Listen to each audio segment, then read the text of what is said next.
Hi there, welcome to the Proper Golfing Members podcast. He's Julian, as you know, and I'm Jo. So, hello, how are you today? Hi. So this is a new thing that we're doing for the members. We're going to try and do quite a few of these podcasts talking about different subjects. Today is going to be very interesting. So today, you're absolutely on fire about this, aren't you, today? We are proper golfing. The members are going to thoroughly enjoy what we have to do. We're going to bring a lot to the table. So what is it today? So we're going to talk about 15 ways to improve your golf without changing your golf swing. Oh, do you know what? I absolutely love that. 15 practical ways to improve your golf without changing your golf swing. Yeah. Are you ready for this? So we are going to do 15 all in one go, aren't we? We are. Yes, we definitely are. So these are not in any particular order. I've been thinking about how do we make the game of golf easier. You know, everybody knows that the golf swing gets made too complex, but I think sometimes we overlook simple things that we can change that will improve your golf. Yeah, and to be honest, it really has been like on fire since about 4:30 this morning, was it? I don't know what time it was, but like he threw these at me this morning, and I was like, "Whoa, they are amazing! They're fantastic!" I mean, they really are. I think they're flipping genius. Well, you said I got them off AI, which was interesting. I've written them all myself. I was like, "Wow, should we just crack on with the first one then?" Well, yeah. First one, I love it. Right, yeah, so definitely. there's 15. Stay with it. We'll get through some of them quickly, won't we? Some of them we might add some more depth on it. Yeah? I totally agree. Yeah. So the first one, getting upset doesn't work. Absolutely proven fact. Tell us some more about that then. So if you get upset, mentally you're upset, but physically you start to get upset. If you're angry, you're not focused on the next shot. It just doesn't work, Jo. I used to get really angry when I played golf. Thank God I don't do now. And the benefits of it are tremendous. Yeah, well, the reason is that when you get angry or upset, you put toxins into your nervous system. Yeah. So it makes your nervous system less tolerant to more stress. Okay? So do you know what? We had a guy that you've been coaching, and he went away playing the was it how many 5 days or 6 days tournament in Portugal? And he popped round, didn't he, the other day and said how amazing it is. But the thing that I liked was what you told him to do, because he said he had you in his head all the way around the goal, He right? did. So he slowed down, just took it nice and easy. The thing that you told him in between, I thought was great. Tell everybody what that was. So, and if you don't remember, I'll remind you. Oh, I know, I totally remember. Yeah. So sometimes 4.5 hours, 5 hours round of golf, way too much time to think. So a proven way to take away that thinking time is distraction. Yeah. So what I got him to focus on is spot 3 things on a golf course he'd never seen before. Because it takes your attention, he was actually struggling to find 3. One was a really big fish, apparently, that he'd never seen on a golf course. I can't remember what the other 2 were, but it's actually a really proven way to just distract yourself, because the only time you really want to be thinking about the shot is when you're about to play it. I do remember you always saying that when I started to learn to play golf, just focus on what's in front of you. I never really had a way, so I think that's a brilliant way. So if you do feel like you want to get upset, after you play the hole, find 3 things. Some people might say that's taking your eye off the ball. Tiger Woods used to have a thing where he walked it off in 10 strides. So he got upset and then walked it off, but let it go. What you must never do, if you are going to get angry, get rid of it as fast as you can, and definitely don't take it with you to the next shot. But so reassure people that looking at the 3 things in between the shots is not going to take their mind off. Not at all. No, it's a distraction. It's taking you away from overthinking. So you've got plenty of time to think about playing your shots when you're next to it. You don't have to do it for 4.5 hours. Mentally tiring. But you won a trophy anyway, using that technique. So yeah, well, he didn't just win it; he smashed it. Yeah. So fair play to Mark. Really well done, Mark. But you know what the thing is? That thinking takes energy as well. Yeah, so if you're going to think about something, you might as well think about something good that's going to put you in a good physiological state, which is what he did. Absolutely, yeah. You know, looking at things, and then he comes away with some really good memories. Not only the golf, which he was very proud about, wasn't he? But yeah. The golf, everything else. Yeah, it works. No doubt about it. This is a really interesting one, Jo. Yeah. You know a lot about hydration. Yeah. But keeping hydrated. Why should we keep hydrated? Well, why did you put it on there? So I know that my mental capacity goes downhill if I get really thirsty, because I start thinking about drinking rather than actually the shot in hand. So physically, for me, it makes me feel terrible if I'm not hydrated. I think it's brilliant, because there is research out there that says you are 50% more effective if you're properly hydrated. So people always underestimate how important water is. So it's not even hard these days. I mean, most courses have like water filling stations, don't they? Or Yeah. take some with you. But I think your tip, I always remember what you taught me as well, is like sit the water, So Yeah, that's right. some people think, oh, I don't want to go to the loo. Well, just build it in, isn't it? Yeah, because you're walking off 4 hours. If you imagine I know. 4 and a half hours not hydrated, no drink, then that's going to have a mental, physical effect as well. Well, the thing is, they say it's too late. If you're thirsty, it's too late. It's too late, yeah. But the other thing is, there's a fantastic book written by a Japanese scientist, and it's called All About Water, and it's fantastic. But it reminds us that the body is somewhere between 70 and 85% water. Yeah. So you've got to keep the energy flowing. You've got to keep the good stuff working inside of you. I totally agree. You've got to get it out as well. Got to get those toxins out. Yeah, exactly right. Yeah. So staying hydrated. Just take all the things that we've plenty got. of water. Yeah. I think if you're going to run out of water, you haven't got enough. Yeah. Do you know what the thing is that you learn the hard way, though, isn't it? Yeah, definitely. We're just reminding you. You probably know all this stuff. It's just a signpost, isn't it? Yeah, definitely. But you don't need to change your swing to stay hydrated. That's right. So already you're kind of giving yourself at least one shot advantage over your playing partners if they're not drinking. So nice and simple to do, very ensuring. Right, drivers, your physical driver. There's an awful lot of evidence now that golfers have not got the right driver for their swing technique. So quite often now, modern drivers are 46 inches long. I know Rory McIlroy's just gone to 144.5 inches, and he's one of the longest drivers in the world. You're not going to lose distance with a slightly shorter driver, but you can gain more confidence and more accuracy because the thing's not as physically long. Things you need to think about is the flex in the shaft. So I'm 50 plus years old. I'm going to say that. Just keep that to one side. So I'm a senior golfer. For a long time, I used to have stiff shafts in my driver. About 2 years ago, I went to a regular shaft. I still swing the club at over 100 miles an hour, so I've still got speed there, but the regular shaft gave me so much extra. So my ego's long gone. Let's do something that makes this whole thing easier. Also really important to make sure you've got the right loft on your golf club. Again, a proven fact that a lot of amateurs are not having enough loft on the golf club, so they don't get the carry. Remember, there's less friction in the air than there is on the ground. So you want that thing going up in the air. If you've not got enough loft, you're definitely going to be losing distance. Another thing really, really important that does get overlooked, it should never be, but it does, is the thickness of your golf grip. Make sure the thickness of your golf grip is perfect for your hands. So I'm a medium glove, so I actually have a standard grip. That is perfect for me. If you've got an extra large glove and you're using a standard thickness grip, chances are that club's too thin, the grip's too thin. So just go and spend some time with a great facility that does driver fitting. Even if you don't buy it there and then, if you've got that knowledge of what to buy that's the best driver for you, go and spend time. That's really time well spent. And using something like here, the sim that we've got, where you get that factual feedback, absolutely vital. So go and get a really good driver fitting. Reason being, the drive is going to give us the most confidence. We've got that golf ball in play, you're halfway there. So if you're stood over the tee shot with a driver that you don't like, you're going to struggle. So spend some time looking for a good driver. It's quite surprising, actually, how many people come to you that say they're scared of the driver. Yeah, I don't use that. That was amazing. Yeah, and yet modern drivers, they're designed to make it easier. You can adjust them. Why would anybody be scared of a driver? Because they go offline more, okay. But they can go offline more because they're probably not suited to you. But you can adjust them and get everything right because it's awesome when you've got the right driver. Do you know the confidence thing as well is that you can improve your mental confidence as well. So you've got to have the right club for the job. Yeah. But mentally, like once you start to become aware of what your thoughts are, you have got a choice over your thoughts. Yeah? Okay, so you're thinking all the time, so you might as well put some good ones in there. So, if you have like a self-talk, so we had a guy the other day that said, I'm a really bad golfer. Yeah. Didn't he? He kept saying, I'm a really bad golfer, I'm a really bad golfer. Well, your words have a way of just making things come true. They absolutely do, right? Absolutely. That's, this stuff is well known now. It wasn't so well known like 30, 40, 50 years ago. There's a lot more science now that says what you think about affects your outcome, yeah? Yeah. So if you're saying to yourself, I'm a really bad golfer, it's going to be very hard to improve your golf. Yeah, definitely. And it's the same thing, say if you say I've got no confidence in my driver, it's weird that will just start, manifesting itself, just becomes true, yeah? Yeah. So you could just remind yourself every day that even when you make a mistake, I'm doing my best. Yeah. I am doing my best.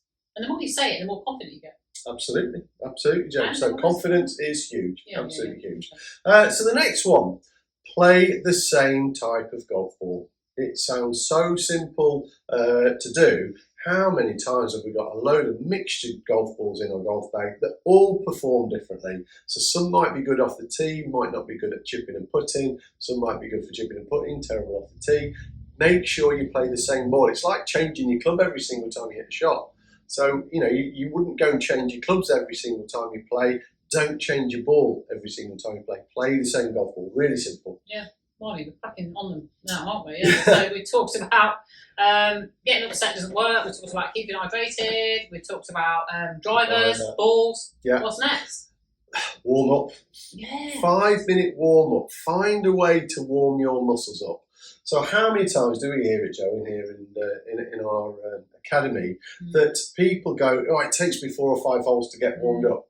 Everybody physically has to warm up. Any sport that you see, people are doing warm-ups. The guys now, I'm not saying be an elite player and go to the gym, but we should be warming our muscles up. Otherwise, they won't perform very well. Just find a way to get your body stretching just for 5 minutes that works for you. Yeah, and that's all it is 5 minutes, isn't it? 5 minutes is all it takes. Yeah, it's you can be warming up while you're talking to your friends. So it's not like you're going to go and do it separately. Go and warm up. Yeah, definitely. Do you know what I love about these tips is that like the theory of marginal gains, which I'm a massive fan of. It was made famous by a bloke called David Brailsford, who basically turned around the British cycling Olympic cycling team. Big fan of that.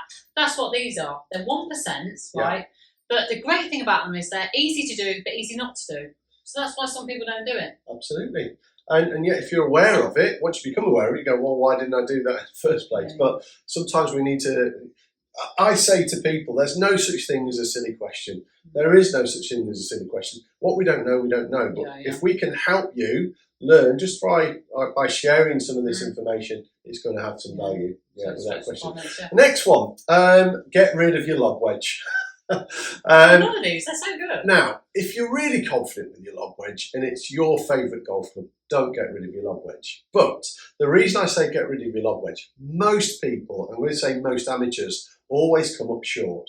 Yeah. Now with a lob wedge, because it's got so much loft, you have to commit to the speed.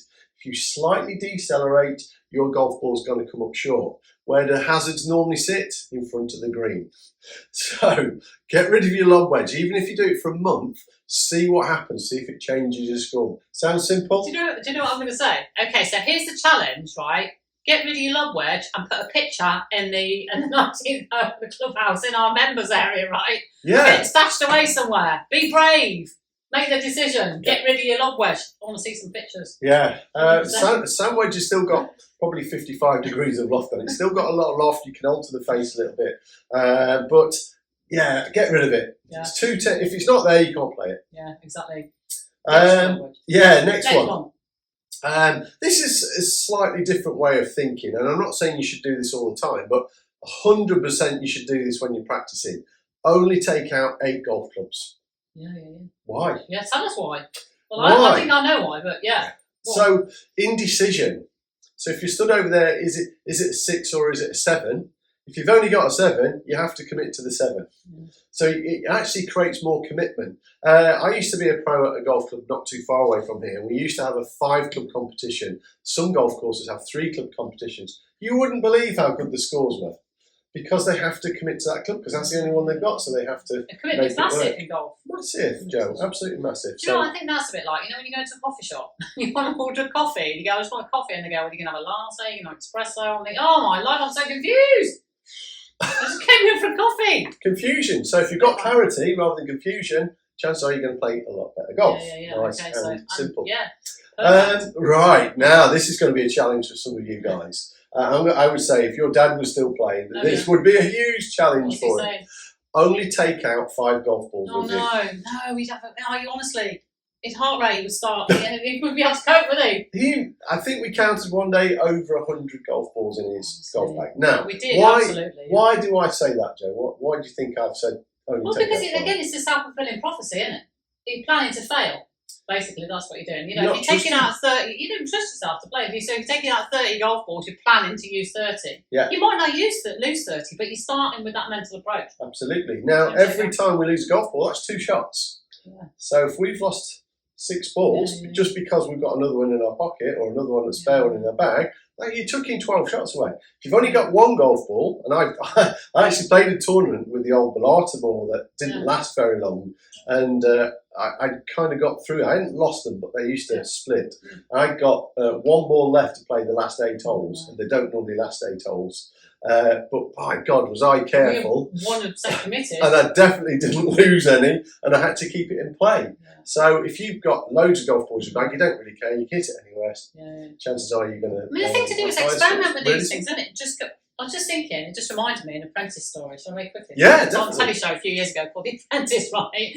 And basically, you do some tasks, and every week you have to go into this boardroom where people suggest who's going to get fired. Yeah. And I was in the firing line quite a lot. Anyway, that's another story for another time. But you had to wear the same outfit when you went back in the boardroom for this firing situation. And the first few times I was in the boardroom, I thought, I'm not going anywhere. And they said to me, Joe, you need to change your clothes. I said, I'm not. Because I'm not going anywhere. They went, no, we want you to change. And I was like, I'm not going anywhere. It doesn't matter. Mm-hmm. So I committed that I was not going anywhere. And how much they nagged me to death, I didn't change. Yeah. And then when I was ready to go, I thought, I've had enough, I need to go anyway. So I went, but yeah, 100%. I was fully committed. I'm staying. So I'm not changing my outfit. Perfect. So experiment with it. Try it. It puts a little bit of pressure on you, especially if you are more prone to hitting them offline But let's say you're going over water, will you actually take that shot on, or will you do it in a different way? So it's not a negative way, it's just a different way of thinking to challenge yourself, do something different. But you know what, how heavy golf balls are in your golf ball? Oh my God. My dad, that thing about my dad. I could pick his bag up. No, it was ridiculous. It was so heavy, wasn't it? Yeah, so... Yeah. We want to see some pictures again, don't we? Tell you what would be interesting. Imagine, I want to see a picture of how many golf balls you've actually got in your golf bag. Do we really want to? Are you really brave enough to share it with us how many you got? That would be funny, but I think, that's our challenge. Take a picture of how many golf balls you've got in your bag. Is that a winner or loser that's got the most? It's really... I don't think it's winner or loser, but it will be interesting to see how many you've got in there. Who's got the most golf balls in their bag? You can't just add some in there. Either way, can you? Okay. The next one, if short game. Yeah. Simplify your technique. If you're struggling with your short game, use a putting stroke and use some different clubs with a putting stroke. Simple technique. Do you know that? Because a lot of people struggle, don't they? You know, those shots where you need a bit of bravery. I definitely do. And when you taught me to put with a rescue club. That's right. Off the green. Yeah. Like, people are like, what? Really? Rescue club off the green? So because I feel more confident because there's less variability. Yeah, like chipping, I could go anywhere. Yeah. So chip with a rescue club. Well, simplify your chipping stroke as best you can. Now, I can definitely help with that if you've got any issues with your chipping, but simplify it. Don't get too complex. Don't try these high lob shots when you don't need to. Yeah. There's nothing in front of you. Just chip it on and let it run up to the flag. So keep it as simple as possible. I'll tell you what, you're really on fire with these. Yeah. You really are, aren't you? How many more we got left now? Not too many more. But they're really good though. I'm not, bunkers is the next one. Bunkers. Now he loves bunkers. I would say in golf, Joe, it's the only shot I'm 100% confident. Why do you love bunkers so much? I've practiced it. Oh my God, have I practiced. But not only did I practice it as a kid, I thoroughly enjoyed the challenge of it. Yeah. I was trying to spin the ball, so I learned how to get the club underneath the golf ball. So, bunkers, a real issue for a lot of golfers. What do we need in bunkers? The simple technique that works every time. If we get out of a bunker every single time, you don't fear going into them. So it takes pressure off the shot before. Now, simplicity, what goes up must come down. We have to hit under the golf ball with the club. So if we have a more upright swing up and down, we're more likely to hit the sand. If you swing around your body, swing the club too flat, you're more likely to top it. So just work on getting the club up, down and through. Have some practice swings in the bunker. You're going to have to go into a practice bunker, but have some practice swings because then you get good at hitting the sand. And if you can get out every time, it's going to work. Now, one word of advice. Remember, when you hit sand, it's resistance. So if you hit sand and stop your club, your ball won't come out. Keep that momentum all the way through. Sure, is it normal, to fear you're going to hurt yourself by hitting the sand with a club. I wouldn't say it's fear. It's more fear of it going too far. No, because I have a fear that when I hit the sand, I'm going to hurt myself, and it moves, doesn't it? So I think, if you are a bit weird like me, I would say to myself, practice in the bunker a bit more, so Definitely. because you're not going to hurt yourself. It moves. It moves, yeah. Practice hitting sand, but up, down. Yeah. So what goes up must come down. And that Always thing that remember that. what's that thing that you? It's a thing called the ripple effect, That's which it, I've put, that's in our video in the library section. But how we ripple the sand over the golf club, really important. If we can move it correctly, then you're going to be very successful in bunkers. So definitely make sure you've got a good technique that gets you out of bunkers first time every time. I've just learned, I've just remembered something as well. So say, again, if you're a person that's going, I don't like bunkers, that is not going to help. You need to change the record. You could just say, I'm improving at bunkers, you know, but it's not going to get you any better by saying you don't like bunkers.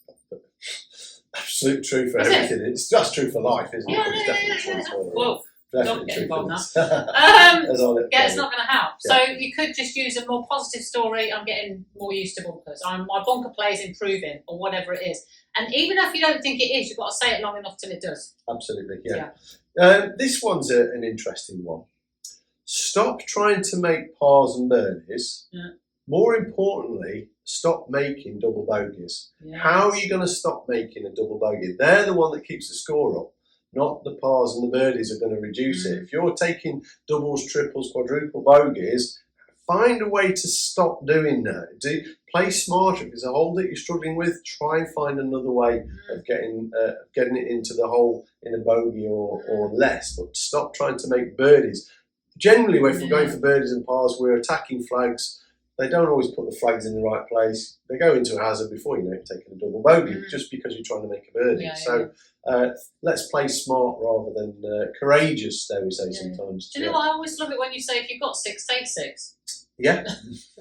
I'm not trying to be negative with this, but just think differently. It's a mind game. Golf is a mind game. Yeah, 95% of it is about what's going on in your mind, okay? Yeah. So if you feel better, if you feel more achievable by taking 6 if you need 6, don't aim for 5. Correct. Go for 6 or 7, depending on what the part of the hole is and how many. Generally, if we try that hero shot, it's probably not going to come off. Yeah. Definitely, trees are not 80-90% air. If you hit it through a tree, it's going to hit a tree. It's going to hit some sort of that tree, and it will fall down. What is it about? Or we think we can aim it through that front. It's just a myth in golf, isn't it? Everybody says it. Oh, the trees are 90% air. Well, they're not. I've tried hitting golf balls through trees. It don't work. Yeah, the thing is, you watch these guys on telly and you think you can do the same. Well, yeah, you can. I mean, there's a gap. Be optimistic. There is a gap sometimes, but God, you have to have tremendous control over your golf ball to do that one. Okay, next one. Yeah, next one. 2-putt. Yeah. That sounds simple, doesn't it? Yeah. Just work on 2-putting. To become a good 2-putter rather than a 3 and 4-putter, you have to be good at speed control. Yes, so you've got to practice your speed putting if you want to start 2-putting. What you generally find is if your speed is good, more chances of the ball falling into the hole. If you're hitting the ball too fast, it's going to go over the hole. If it's too short, it'll never go in. So work on your speed putting. Yeah, best advice for doing that is instead of putting to the hole, put to the fringe of the green. If you keep putting to a hole and keep missing, what's that telling ourselves? Another negative thought. So if you work on your speed before you go out and play, that's much better than trying to hold all your putts. 2 putts. I wonder if that's the drill on the video library, is it? Because there's definitely about putting to the fringe. Speed. When we do the holidays, when we get to the putting bit, you're always asking people just to put to the fringe, aren't you? Absolutely. Always speed. Speed, really definitely. Really good technique. Yeah. Okay. Really simple. 2 left. 2 left. Yeah. Really, really simple one. Grip light, not tight. Yeah, I love that one. Really simple to do. So if something was swinging here, if I grip it tight, it stops swinging. Yeah.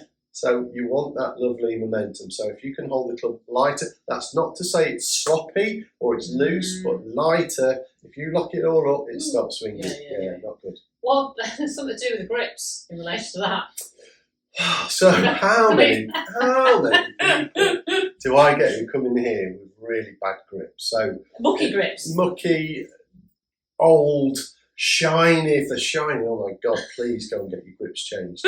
If they're shiny, if they're mucky, you've got to hold on tighter. Oh no. totally You've goes been cleaning against some me. this morning. I have. I wouldn't let her go and play Be because warned, until if you ever come in here, be warned. You will leave with a new set of clean clubs and the proper grips. just have clean grips. It's a guaranteed way to not Right, grip okay. yourself. I know this sounds really stupid, but how did you clean them? Really, What did you clean them with? The So- pro tip. The pro tip Pro on tip. cleaning your grips. hot water. Hot water. Scouring pad, so like a metal, a bit like wire wool, but for pans. Soap. Yeah. So put them under the hot water, put your soap on, scour them, okay, and then hot water to wash the soap off, towel dry them, they come up like brand new. Really said 2 minutes to do each grip, but my God, what value will you get out of that one? Yeah, absolutely. So, yes. Last one. Last one. Do you have a plan for each time you go out and play a round of golf? Do you have a destination? That's what we need. If we haven't got a destination, we don't know where we're going to do it. So have a plan for your round. So you're sitting at home, you're bored, you're fed up, you don't want to watch whatever's on the telly. Start thinking about your perfect round of golf. I'm not saying you're going to play a perfect round of golf, but if you know how to play a perfect round of golf, you're halfway there. Just imagine hitting that first tee shot exactly where you want it to finish up. Then you can play your next one either onto the green or to a safe area so that you can chip off. Plan a perfect round of golf.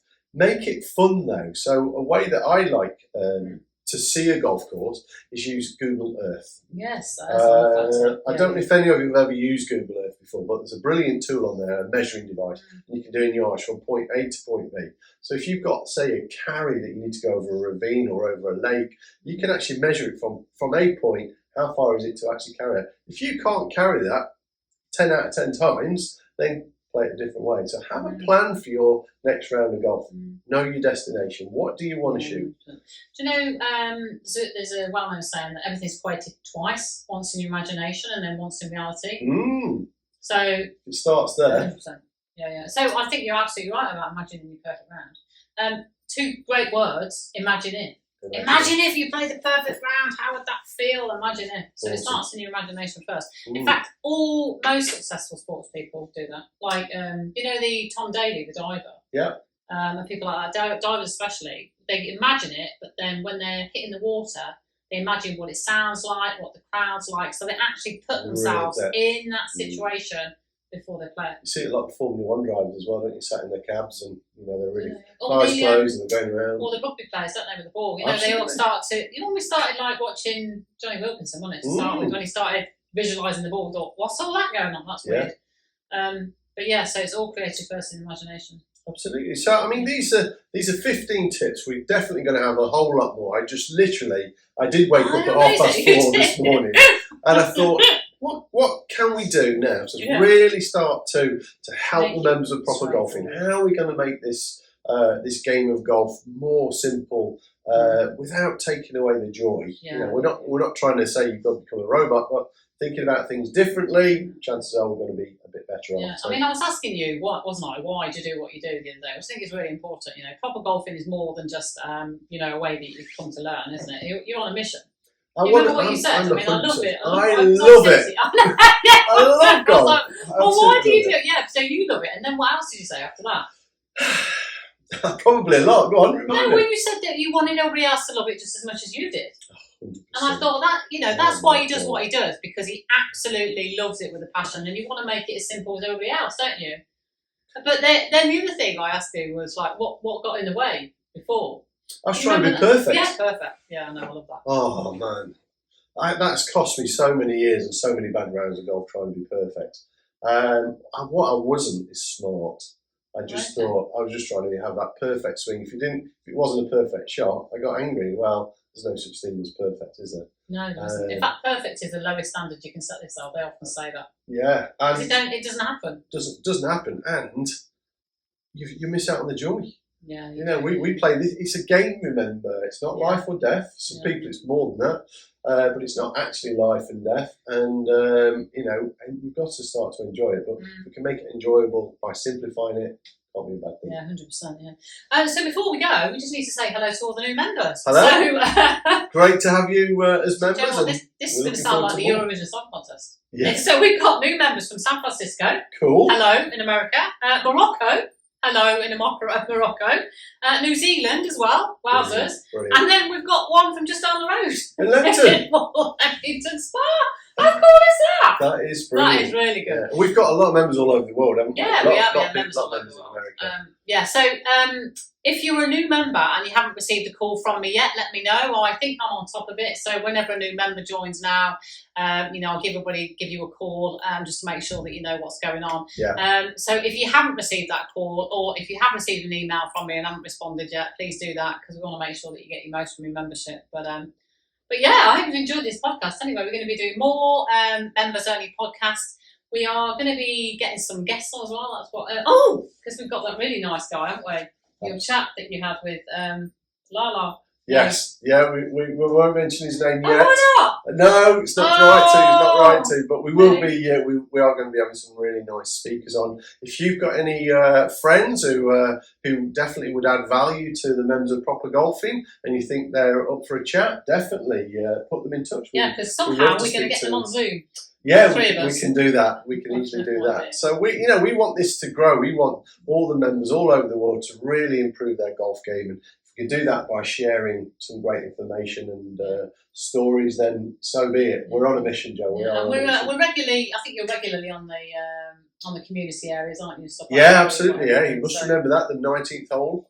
So remember to submit your swings, all that. Absolutely. Swings, joining the Zooms. You should be on an email list, which lets you know about that. So. Yeah, definitely. And if you want a copy of this, let us know. We've got it all written down, so we can email you these if you haven't written them down, and there's going to be a load more to come. Yeah, brilliant. Well, again, I hope you've enjoyed it anyway. So we're going to say ta-ta for now. Yeah. Royal Leamington Spa from our little Chloe, who sat there very nicely.